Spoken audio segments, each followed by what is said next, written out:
To use a quick ball in Redmi Note 15 Pro 5G, first of all, you will need to launch your settings. Next step is to scroll down, and in additional settings, you'll be able to find the quick ball right here. Make sure that your quick ball is turned on. When it's on, you'll be able to adjust the settings, like selecting a shortcut. For the quick ball, I will explain it in the later part of this video. There's preferred gestures to tap or swipe.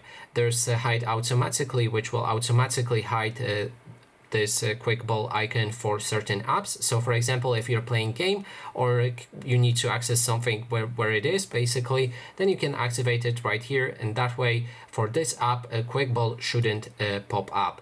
Then there's the move aside when full screen, move aside when entering full screen mode. So if you open a full screen, for example in the video, then it will hide. You can also stick to the edge after 3 seconds of inactivity. So if your quick ball is opened, it should go back in 3 seconds to the side of the screen. You can change the wake up areas, tap the wake up areas near the screen edges to make a quick ball appear. You can put it on custom and adjust the size of the wake up areas, or you can put it on default, which I would recommend. You can also enable it for the lock screen if you need navigation there as well.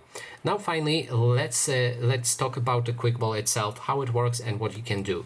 So if you go for a select shortcuts, you'll be able to choose the shortcuts that will appear when you call it out. For example, the torch light with the flashlight.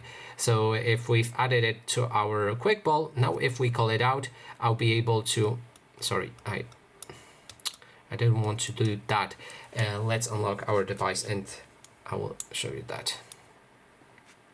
Okay, so how it works is you perform a swipes on your quick ball. So if you swipe up like this in the direction of the torch, it will activate the torch. If you swipe here, then it will open menu. Then if you swipe here, it will lock your device like I did a moment ago.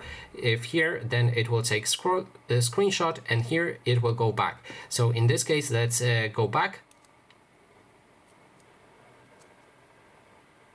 I took a screenshot. Okay, yeah, that's how it works. And that is basically everything. Thanks so much for watching, and if you like this video, please consider subscribing.